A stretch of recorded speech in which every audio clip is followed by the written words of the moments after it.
He is the head man over at Showtime Sports. The great Steven Espinoza is in the house. Wow, how about this? This is a great treat. Steven, how are you? Good to see Welcome. you. Had to come down to the skyscraper down here in Wall Street. Yes. What do you think? What do you think of our new digs? Relatively new. I think it's great.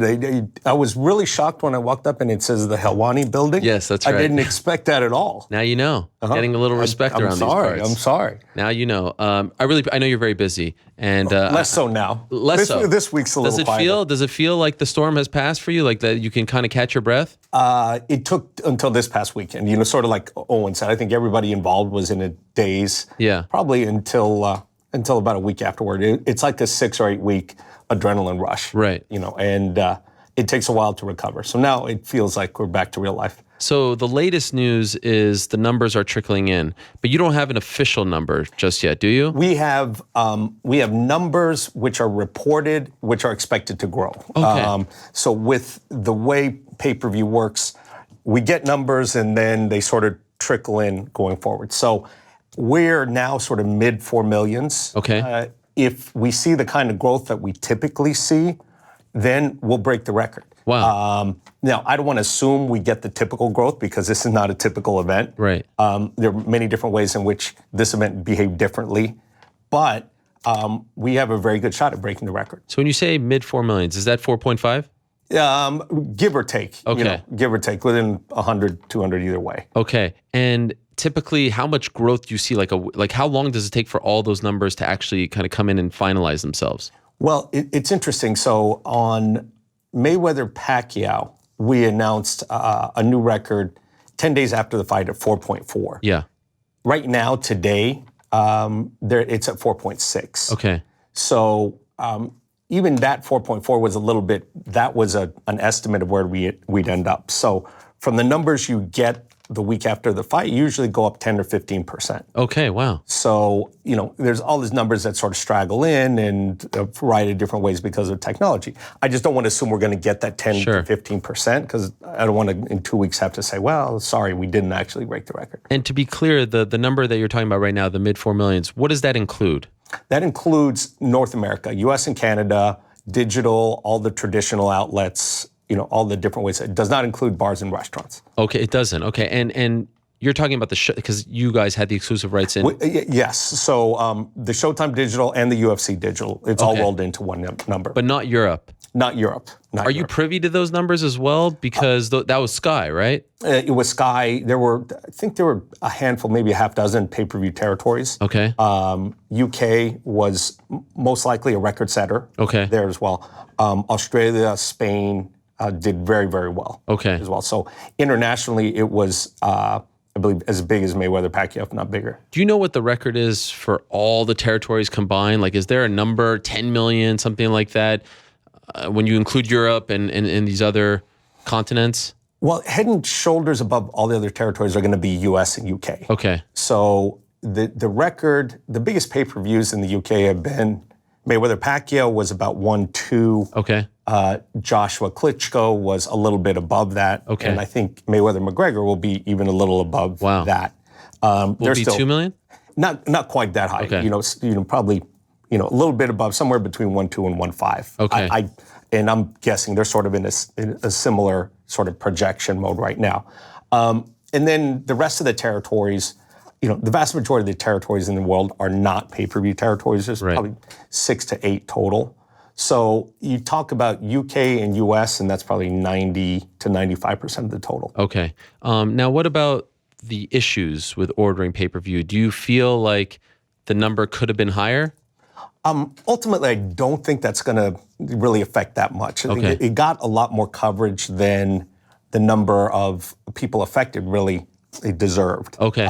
Overall, it was a good experience. You know, our app held up, UFC's app held up, but then there came a point where, because of the strain, there were some issues. I'm not going to say there weren't any, but we're talking about a tiny fraction. Okay. Having said that, tiny fraction or not, we never want anyone to have one. So we've begun the process, and we've been issuing some refunds to people. If you bought it, you couldn't see it, then of course you're getting a refund. But it's not something that's so widespread that's really going to affect the numbers in any meaningful way. Were the issues exclusive to digital? Or were there some people who tried to buy it, via cable or satellite that had issues as well? We heard some sort of anecdotal, Okay. Dick Vitale, right? reports. Yeah, right. There was, my cable. It's hard to track those down. Sure. We certainly haven't gotten any verification of any widespread or any sort of anything that we can really track down. On Mayweather-Pacquiao, we did have some outages on the traditional side. Okay. That we were able to verify, but all we've gotten is really anecdotal stuff, and we haven't seen anything outside of the limited digital stuff. And is it true that you did actually stall the main event to try to fix this so that people could get caught up? Was that accurate? It was. I know at a certain point between, I think in the co-feature or somewhere between the co-feature and the main event, UFC app was experiencing some problems, so we wanted to give that a chance. I mean, the last thing we wanted to do for everyone's benefit was start a main event when we knew that there was some problem out there. So if we could stall, and it was only maybe 10 or 15 minutes, and just buy some extra time, do a couple of extra interviews, and that will make sure that some sliver of people who are having problems could get it cleared up, then why not? Now, what are you doing during all this? Like, are you freaking out? Are you sweating? Are you nervous? Are you getting panic attacks? How are you handling all of this? Once the event starts, it's actually it's pretty relaxing for me because at that point it's sort of like, there's nothing I can do now. Yeah. Like it's sort of when you get to that night, as soon as you go on air, then a large part of the weight on my shoulders is lifted because you've gotten to that point. So the producer's hand, director. Well, a little bit, and it's sort of like the ball's going to bounce the way it goes. There's nothing I can do other than try to be prepared for what happens. And we'd been down that road with Mayweather-Pacquiao, as well as Mayweather-Canelo. So we knew what a big flood of orders could do to the system. So whether it was that or anything else, we've seen it all before. How do you avoid this in the future? Do you have to redefine the way you guys provide pay-per-views, at least the big ones? How do you avoid this? I think, it's just additional testing. The reality is there are certain things that only get exposed when you have such demand that you didn't even anticipate. When you're taking, 5,000, 10,000, 15,000 orders per hour, you're looking at sort of demand that, the testers are saying, look, that's not going to be realistic. I mean, when we look at the Showtime platform alone, we did 4 times the number of buys that we projected. Wow. So it was, it was above and beyond anything we ever expected. I think UFC was thrilled at their numbers. Now it's an all-time record for them as well. Right. So, you just got to set the ceiling a little bit higher in terms of all your technical capacity and cross your fingers. So looking back, like when I say to you, like, how was Mayweather-McGregor for you? The experience, the 2.5 months, when you look back, was this a positive? Absolutely. It was a whirlwind. I mean, it was 72 days, 73 days, whatever it was. You never, can't remember the last pay-per-view that was put together in that short a time frame, let alone a pay-per-view of this magnitude that had the unique issues and elements that this one did. Right. So I think overall, there are things that I wish had gone differently. Like what?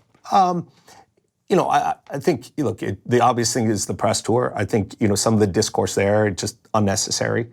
I don't agree that, that fight promotion has to include that. It often does because there are real emotions and real competition and personal rivalries. But I think the nature of the discourse was, that's probably a thing that jumps out to me. Okay. And I just think it didn't need to be as crass as it was. Right. Having said that, I mean, the press tour as a whole, I don't think we've seen anything like it in combat sports or really in sports at all. No. I'm not sure we'll ever be able to replicate that. If you can get 2 personalities like these 2 guys together, again, which is a big if, maybe. But that's one thing as Owen was saying earlier. It's something I don't think anybody quite expected. Even after the first one, each successive one was still a surprise. In hindsight, what would you have done differently with the press tour? Good question. We thought about doing more cities. There were a couple other cities that were on the list, and probably 4 was the right number. It was exhausting. Yeah. And by the end of it, you got the sense, I think everybody was sick of each other. Yeah. It's sort of like being in confined space with everybody. Yeah. And you forget, going back on Mayweather versus Canelo, we had done, I think it was either 9 or 10 cities in 9 days. Wow. And started in New York, through Miami, Mexico City, back through Texas.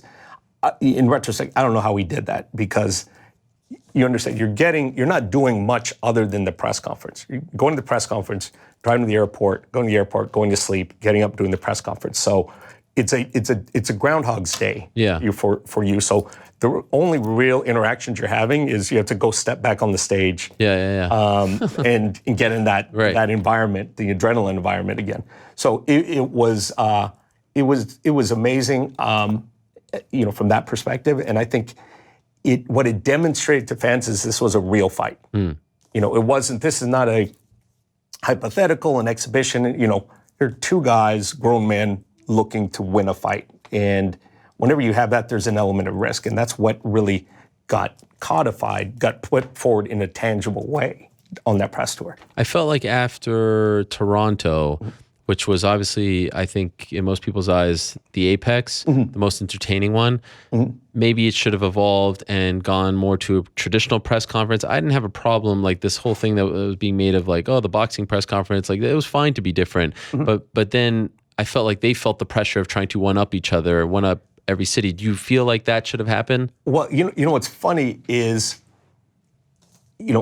this wasn't the format of press conferences either, boxing press conferences either. Right. Like, no one set that as the format. Oh. Really, the format was not for the guys to get up and do it. So if you go back in LA, I think there's some miscommunication on the Conor UFC side. I don't think Conor knew what to expect. Yeah.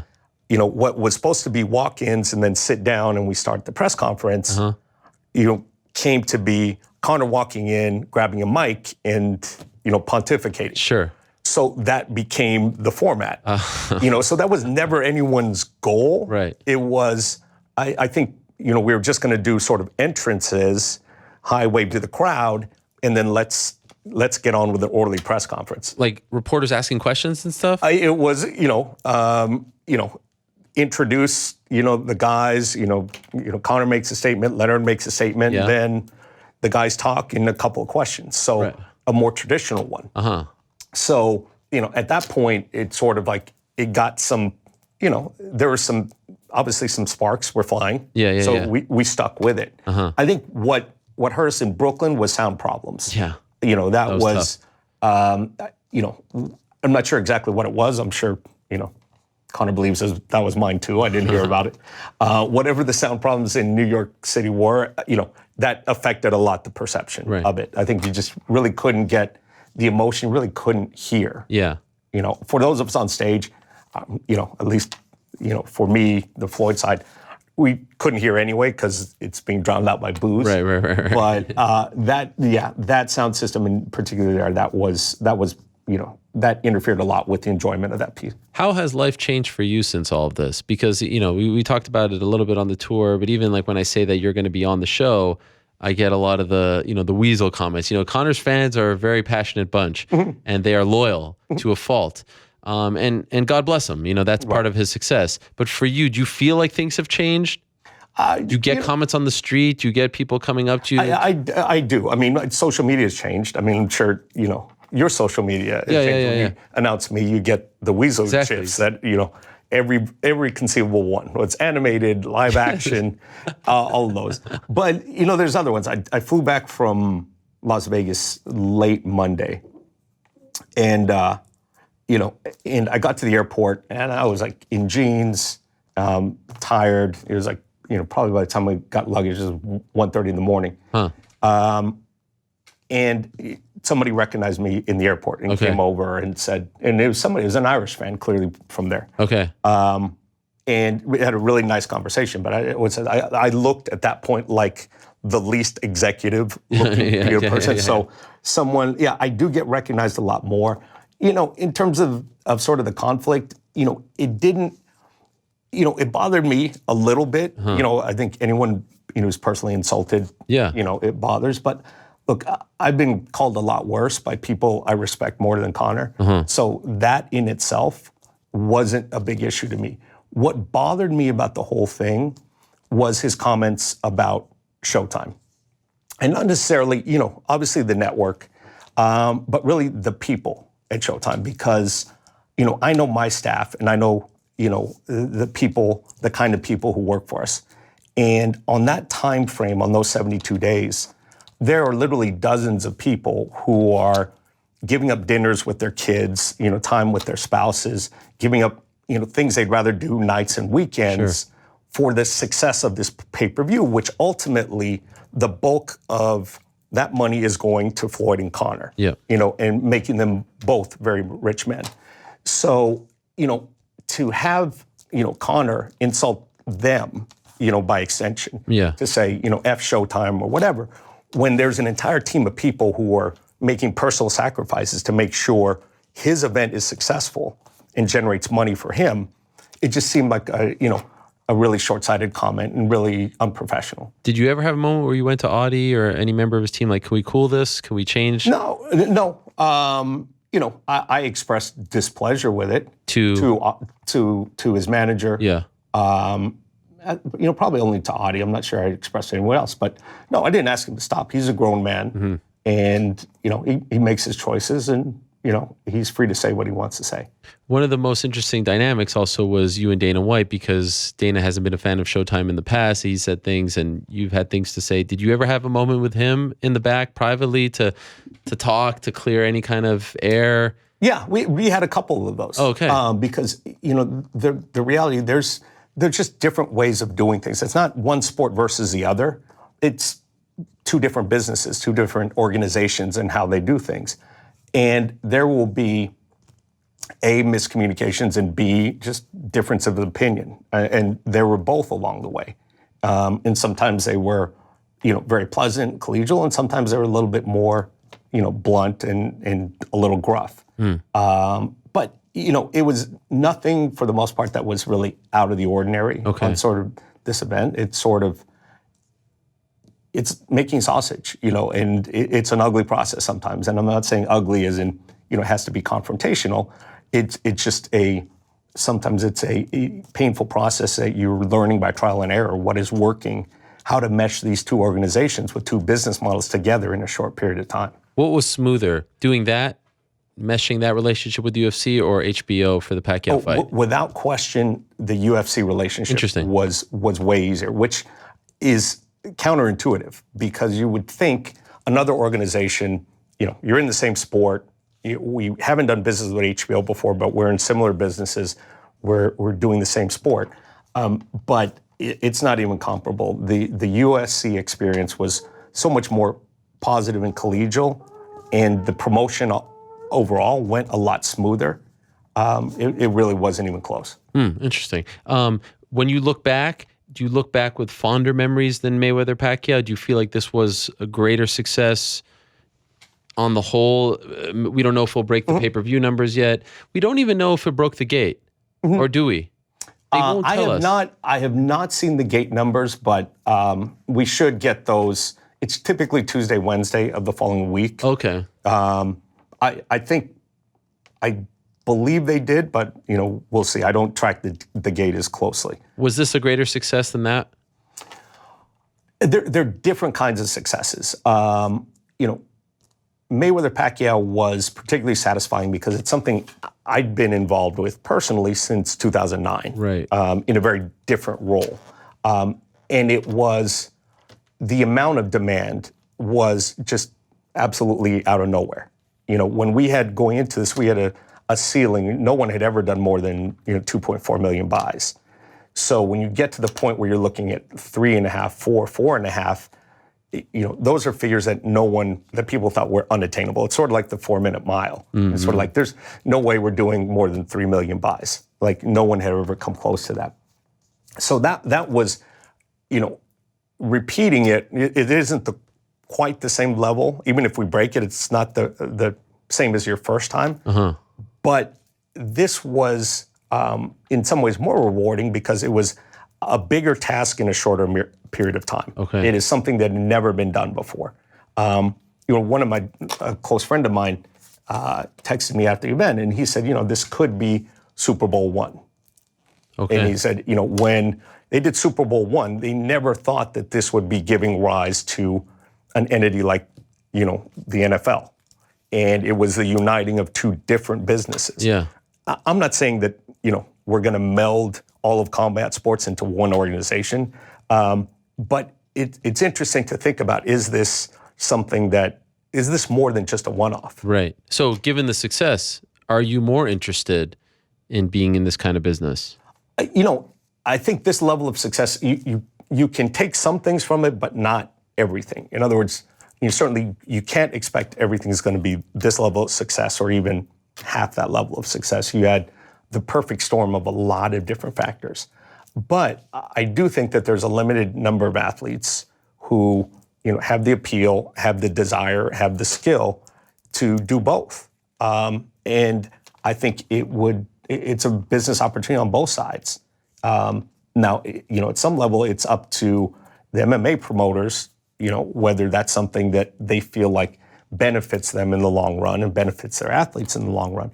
But from this side of the table, I think it's really intriguing, and we'd love to do more of them. Since you've had this fight happen and be the success that it was, have you had other managers of famous fighters, MMA fighters, approach you about doing this? There have been a good number of MMA fighters, male and female, who have reached out. Some of them through managers, some of them directly. Like who? We'll see. I'm not going to blow anybody up. Okay. But Can I their guess a names. Sure, you can guess enough. But they're names that there's plenty of names in there that you'd recognize. Okay. And some of them were exploratory. Some were seemed more than exploratory. But they were all more than, look, if you take the time to sort of track me down and put in a phone call or shoot an email, it's more than, hey, it's easy to go on social media and say, I want to box to you, or issue a challenge, or, give an interview. But if you're going to, compose an email to a network exec, you've given it some thought. Yeah. So, whether it happens or not, we'll see. I'd really like to continue it though. Anything that's relatively close? That's closer than just exploratory? No, within a couple weeks. Yeah. Wow. I think at least we know whether it's sort of a passing fancy or this is something we really should start working on. Are you talking about the male or the female one in this regard? No, we're talking about them generic. Okay. You're good. Okay. You're good. All right, fair enough. Did Conor exceed your expectations as a boxer? I think it was about what I expected. Okay. He was really awkward, and that's what I think everyone expected. He switches back and forth. He's long. He's unpredictable, and I think those are all things that that make him hard to figure out. If you go back on Floyd's fights, he virtually always gives away the first 2-3 rounds. I mean, he gave around two rounds to Pacquiao. Gave out 2.5-3 rounds, to Canelo. So in all of his fights, he starts. I wouldn't even say it's a slow start. It's a calculated. He's sort of gathering data, and I think he took maybe an extra round. Because it's so awkward, and he's unorthodox. He's coming at different angles. That's one of his strengths coming in, and so there are plenty of fighters who, at the end of 3 rounds, if it was a 3-round fight, Floyd Mayweather wouldn't be 50-0. Sure. So you look at it as a whole. Look, I think it was an entertaining fight. I wouldn't say Conor exceeded expectations. Okay. I think there were people who expected much less of him. Yes. There were people who thought this was a sham. That this was a 1-round fight. It was a 30-second fight. Clearly, if I had thought that it was that, if we thought it was that, we wouldn't have been participating. Okay. So to say our expectations were sort of maybe higher than most anyway, because he's a fighter. He's awkward. He's got certain physical skills that are going to serve him well in the ring. Did you speak to him after the fight? I did not. Okay. I did not. Actually, I think my only interactions with Conor through the promotion were were on stage On at press stage. events. That's it. Yeah. Never in the back. That's fascinating. No, we would pass each other in the hallways, but really didn't interact. Yeah. So it's so interesting that you mentioned the word farce, because this was called a farce, a sham, and things like that leading up. I mean, pundits were decrying it. They were saying that it was a joke, that it should not happen, that the Nevada Athletic Commission shouldn't sanction it, et cetera, et cetera. And I said this last week. In the end, the farce became the real meat of this whole endeavor. The spectacle became an actual sport. The best part in the end, in my opinion, became the fight. The fight is what I thought saved the night, because I don't usually cover boxing events. I love boxing, but I'm never there, sitting in the arena. I was shocked by the crowd. I was shocked that by the time Gervonta Davis came out, there couldn't have been more than 2,000 people in that arena. I mean, and then finally they showed up, but they didn't really sell it out. And this has been talked about, the ticket prices. But then the fight happened and everyone went home happy. And so it was so fascinating to see how this thing that was, criticized from the get-go actually almost validated everything leading up to it in a weird way. Looking back, do you feel like it could, and this isn't your domain, but just from your perspective, because it's such a qualified one, how do they fix that with the crowd? Because it was void of any energy in there. Like, don't you find it was shocking to see how empty that arena was that late in the night? Yeah, there's it's a lot to unpack the answer to that question, because a lot of it goes to traditionally, historically, how young fighters' careers have been built. And when you look at MMA, there's not the building of the career. I'm not saying that there's not matchmaking. Sure. But you look at young fighters, on the boxing side, and, first 10 or 12 fights, unless you have a guy who's, been a, gold medalist or has a huge amateur pedigree, first 8 or 10 fights are not really, meaningful fights. Meaningful in the sense of, for the television viewer, they're certainly meaningful in terms of the educational process. But there's sort of a tradition, expectation that these fights are not meaningful, are not the what. That's not always the case. There are guys lately who have come out and had, you can look at whether it's Lomachenko or even Clarissa Shields having title fights within 3 or 4, within their first 3 or 4 pro fights. That's, that is unusual. Okay. But what you're saying is, how can we generate more interest in the undercard? I think one is better quality, but two, I don't think you can pick Mayweather events to do that. Okay. Because a Mayweather event, by definition, is going to get more casual fans. And there's probably nothing you can do that is going to get a lot of those people there for undercard fights. And that's one of the difficulties with putting an undercard under Floyd. It's never going to get the amount of attention it deserves. So it's almost better if there's a guy that we really want to highlight in a really tough fight, it's better to give him his own stage, his own spotlight. Okay, you don't think that there's a trickle-down effect? There is, but, and we've done that in the past. The Mayweather-Canelo card had a Danny Garcia, Lucas Matisse fight, which was a great fight. Yeah, by itself could have been one of the bigger Showtime boxing of the year. But, so yes, the positive, it probably gets more attention there. But at the same time, it doesn't quite get the shine that it deserves, because, Floyd and Floyd events take up all the air in the room. Okay. So, but I think, it's one of the things that boxing, I think, can take and has taken, some of the cue from MMA, which is, look, there needs to be more, if you're going to do a big event, there has to be more meaningful meat on the entire event. It can't be so top heavy. I am of the impression and belief that boxing is having a significantly better year than MMA. And we like to compare these two things, but it drives me nuts when people say boxing is dead, that it's on its last legs, and now that Floyd is gone, et cetera, et cetera.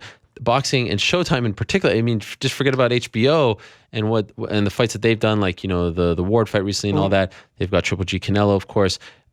The events are bigger, and I think that they're generating more interest as far as ticket sales and pay-per-view. Do you believe this as well? Is boxing actually beating MMA these days, at least in 2017? Well, I don't like it when people say MMA is killing boxing. So Yeah. I'm certainly not going to say it when people feel. I didn't the reverse. say killing, but right. But it's crazy that there's still some people who think that it's dead, and it's actually, in my opinion, doing better than MMA. Yeah, I mean, I think what we've seen across media and sort of across life, is everything has become a niche. Like virtually, very few things are broad mainstream. So it's very easy for people to say, oh, that's dead. Oh, that doesn't make sense. No, it doesn't make sense to you. It might not be on your radar. That doesn't mean it's not on anybody's radar. Because there are very few things, if you look at the sports landscape, which, are mainstream. NFL, right? Sometimes, pro basketball, baseball, after you get sort of increasingly niche really quickly. Yeah. So I don't see niche as an insult. Okay. Like, it used to be, it's like niche. Okay, when you had 3 networks, you had a niche sport. You were not on one of the 3 networks. So when you look across everything, I think, there are going to be dedicated fans on MMA and boxing. Boxing has definitely had a great year. I mean, Showtime Boxing in particular has had a great year. I don't think like there's any sort of correlation. Boxing is up, MMA is down, or MMA up, boxing down. I think both sports have sort of peaks and valleys of talent. And right now, boxing without Floyd is going to be looking for its next money star. The same with MMA. There are generations of talent. It looked like John Jones was going to be back, and maybe he and Conor would be leading the next, couple of years at least. Not clear what's going to happen there. So I think where MMA now is in, I wouldn't even call it a valley. It's sort of in a transition period. Who are the next 2 or 3 like tentpole mainstream stars? It's a process that boxing has to go. It's a process that NBA has to go through. Right. So I don't see MMA as down as much as it is. Ronda's gone, and there's a void, and voids do get filled pretty quickly. So I'd expect it would. Would you feel comfortable saying that Showtime has surpassed HBO as the boxing leader? That's for other people to say. Okay. I certainly wouldn't disagree. I think we're doing more meaningful fights. We're doing higher quality fights. We're doing more fights. We're doing more important fights. We're doing, more worldwide fights. We've been over to the UK, 3 or 4 times. But I think what we try to do is the same thing, UFC, tries to do, which is put on, the best, most meaningful events as much as possible. You can't have Mayweather-McGregor every single month, nor do you really want that.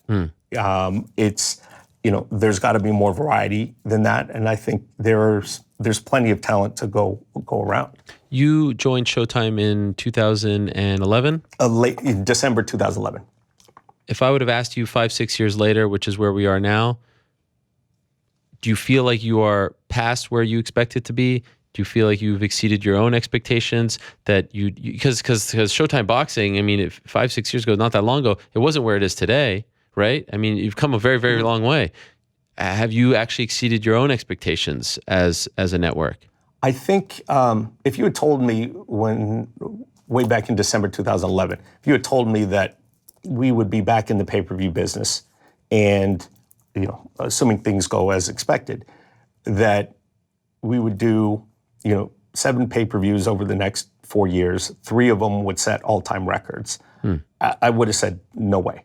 Not because we didn't have the track record, it just wasn't Showtime's history. Showtime had not done a pay-per-view since the days of Mike Tyson. And obviously those were monster pay-per-views, but that's a long period of time. So if you had said, okay, you're going to sign Floyd Mayweather, you're going to do a deal with Anthony Joshua, you're going to go to UK, do a fight with 90,000 people there live from Wembley. If you're going to set 3 all-time pay-per-view records, in a series of 6 fights, I would have said no. That's optimistic beyond my wildest dreams. Wow. Okay. Obviously, when you came on board, it was towards the end of the Strikeforce era. Have you ever been close to getting MMA back? I heard, correct me if I'm wrong, I heard that you had a very good meeting one day with Invicta, and that you were interested. Is that accurate? I was interested in Invicta because, the reality is UFC is very good at what they do. Yeah. And for us to get back in the market, this is a conversation we've had ongoing. Yeah. there's got to be a reason. Yeah. Why are we back in the market? What are we providing that isn't already provided? If we look at boxing or if we look at, NFL or documentaries, we can say, this is what we're giving the market that doesn't exist or that the market needs more of. If it's just getting back in to do MMA, I'm not sure the market needs more MMA. There might be a certain type, certain matchups, a certain, type of fighter.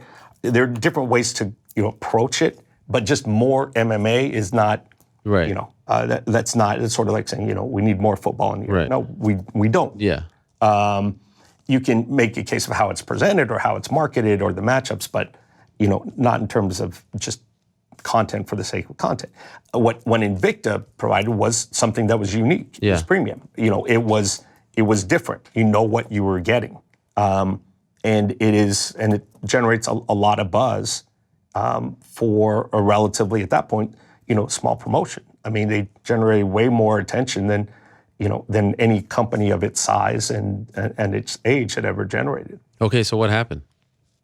I think, I think it was about timing. It was, they're talking to us and talking to UFC. Yeah. And they sold their division. Right. And I had heard you didn't like that.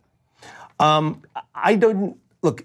I think the issue with UFC, and this was a little bit what happened at the end of Strikeforce, is having to serve too many masters. And when you've got a Fox deal and you've got pay-per-view and you've got other television outlets, then there comes a point where it's a strain, because it's sort of like, okay, I want all the best events. Then for a financial perspective, maybe it makes sense to put all the top tier events on pay-per-view. Well, Fox is paying a ton of money.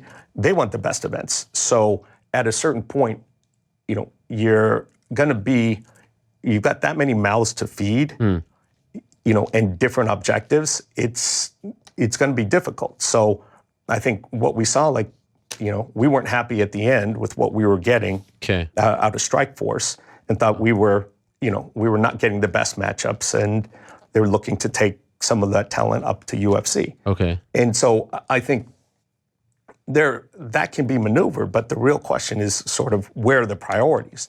I'm not sure, it's tough to balance all three. Network is paying a large license fee. They deserve good fights. Pay-per-view, if you're going to a consumer and asking for money, then you're going to put your best fights there. If you've got premium TV paying a large license fee, okay, you've got only so many premium events to go around, and you've got 3 outlets that are demanding your best fights. How do you balance that? I mean, ultimately, it's tough to keep all 3 satisfied. The UFC TV deal is up in around a year and change. This may be a crazy question, but does Showtime have any interest? Will you be exploring? I mean, sure. It'd be silly not to. We're not going to support the organization on our own shoulders, not with the size of the Fox deal. Is there an element that could be layered on where it would make sense for a premium network for some of the fights? As long as it's clear. I'm a believer in clarity of the networks. So if you're going to layer in and have some fights here, some fights there, you've got to understand why. The consumer has to know, these are the fights that I'm getting, when I go to Fox or the network. These are the fights that I'm getting on pay-per-view. These are the fights I'm getting on Showtime. Otherwise, it's sort of, then everyone's confused, and there's no reason. It's sort of like, I don't know why this fight is on Showtime and this one is on pay-per-view. As long as you sort that out, from a marketing perspective, messaging perspective, I think it could work. Have you had any discussions with them about it? No, I haven't. How do you approach that sort of thing? Like, if you are interested, you seem somewhat interested, fair. How does that happen? I think, it's either a call out or a call in. When this is the call out. This is the call out. Stranger things have happened. Right. I'm not sure exactly when their exclusive period is up, but whenever, if they're in one or they have other obligations, whenever they're free of their obligations, there'll be a conversation. I mean, the funny thing about this, and I think people assume there was animosity, 90% of the dealings with Dana, with the organization, are great. And Dana and I have disagreed on some things, but my relationships over there are strong. I like the guys. Virtually, almost all the team that was there in Strikeforce is still over there, And I like dealing with them. I like them as people. I like them as individuals. And I like them as business people. And it's not to say I don't like Dana. You know, he and I have had disagreements, which is fine. You know, the NFL and I have disagreements sometimes. Sure. You know, it happens. Are you, okay, so at this point, are you talking to any MMA? Is it fair to say you're not talking to anyone? No, yeah. There's no interest, right? You're all... I mean, no, there's interest. There hasn't been an opportunity that sort of And you're not sense. really actively seeking it. You don't feel like this is a void. Last time I said that on this show, then then my phone sheet was a mess for 2 weeks afterwards. I'm sorry. Okay, because everyone's coming. Yes, okay. I'm sort of like every aspiring MMA promoter said, right. Yeah, I'm the one. I have to ask after the fact, and again, thank you so much for the time. We'll wrap up very soon, but I have to ask about Paulie Malignaggi. I mean, you talk about social media. I don't know if he's shut his off at this point, but the vitriol that he has received, again, coming from the Conor fans, they despise the man. Right. From your perspective, how did he do on the broadcast? Was he able to, because let's be honest, even fight week, it was a bit of a rocky road, right? There were moments. How did he do after the fact from your perspective? I mean, I said going into the fight, I didn't have really any concerns with him on the telecast. I've watched it now 3 times. Okay. And I cannot detect any bias, anything where he went either way. Now we can talk about perception. What he did, I don't believe is good for perception, because in what respect? In terms of the perception, the credibility, because essentially credibility is your reputation and how people perceive you. Yeah. So it's not enough to be credible on air, and to be authentic and objective and fair on air. You also have to be perceived as such, because you can be completely objective on the air, and if no one thinks you are, then you're not doing yourself any benefit. Absolutely. And that's why, that sort of was one of my points to him is, it's not change. I understand your personal feelings don't change what you do on air, but how you express those can change people's perception about you even before you've opened your mouth on air. Okay. So that was really the conversations I had with him. I think substantively, if we're talking about what he did on air, I don't have any issues there. Okay. Did you have an issue with him even being a sparring partner to begin with? Did he have to clear that with you? He didn't have to. He didn't have to. There was nothing in place contractually. Okay. He did call. We had the conversation. He had it with a couple different people. I wasn't crazy about it, mainly because I knew he wasn't in shape. He hadn't really, he was probably 30 pounds heavier than he was when he was fighting. And he really hadn't been in the gym, and it sort of just struck me as something strange. He's a multi-division world champion, multi-time, I think a 2-time world champion. Like, he's not a guy who's a sparring partner. Right. But I think he was, drawn by curiosity and all that. And I don't think he anticipated, or anyone else anticipated, he'd become that much of the story. Did he spit on people at the weigh-ins? What happened there? Brendan Schaub said last week that he did. He told me that he didn't. Was there an incident with fans? There was, there probably wasn't enough security at the weigh-in. Okay. And there were some fans. There was some sort of confrontation between him and I think one fan in particular. Okay. It wasn't physical. I don't know exactly what happened. I've heard both things. Okay. But, not that it excuses it, but we should have had more security there, anticipating. We had security there. I think we had 4 security guards, and that wasn't nearly enough to protect, what was going on. Will you pursue Paulie versus Conor now? It depends. It depends really on the demand. Mm-hmm. If it's something that can happen and the fans want it, sure. He has said he wants it to happen, right? Has he talked to you about Paulie does. Yeah. Paulie does. I think, I'd be surprised if, it happens in the near future. Look, I haven't had any conversations with UFC or with Conor. I'd be real clear about that. I'd be surprised if he was going to take 2 boxing matches in a row. Right. That's, I assume he's going to go back and fight fight in the UFC. Yeah. At least a couple times. But if the demand is there, sure.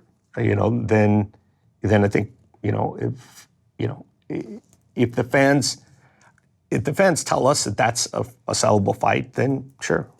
Do you believe that Floyd is done? I absolutely do. Okay. Like, no question. I really think that anything other than this huge, unprecedented opportunity would not have been enough to get him out of retirement. Wow. And I think one of the challenges for Conor, and again, I don't know him personally, I'm just saying hypothetically, is once you've done an event this big, then is it harder to get up for something that's less than a worldwide, right? It sounds like a little exaggeration, but it's a global, cultural event. This grew beyond just a sporting event. And is it more difficult to get up, to get motivated? I think that's where Floyd was after Pacquiao fight. He said, look, what do I have left? Now, that's at the end of a 19-year career at that point. Conor doesn't have 19 years, so maybe he's not going to have that feeling. But at a certain point, it's sort of like when you keep raising the bar, going back, that's why the Berto fight, to probably a lot of people, felt like a letdown because it was. You just did the biggest event of all time. How do you close the show after that? I think, the one of the great qualities of Floyd had, he avoided the temptation of fighting to level their opponent. That is something that I think, most elite athletes deal with in some way or another. But you can go back through and look, big fights, medium fight, small fight. There's not a Floyd Mayweather fight where you look and you said, look, he fought down to level his competition. And I think that will be, that's sort of a risk. Once you do these big events, what do you follow it up with? How do you keep the motivation there? He is no ordinary athlete. He is celebrated. He is so rich. He's made so much money, highest paid, etc. But he's also very polarizing, and he has some skeletons in his closet. Did you have any issues in doing business with him? Look, there are some things that he's not proud of, and there's some things that we certainly don't condone. But I can only really judge him based on my interactions and how he comported himself after we came into the picture. And there's been, he's done everything we asked him to. He's not done the things we asked him not to do. He hasn't been perfect, but that's not our expectation.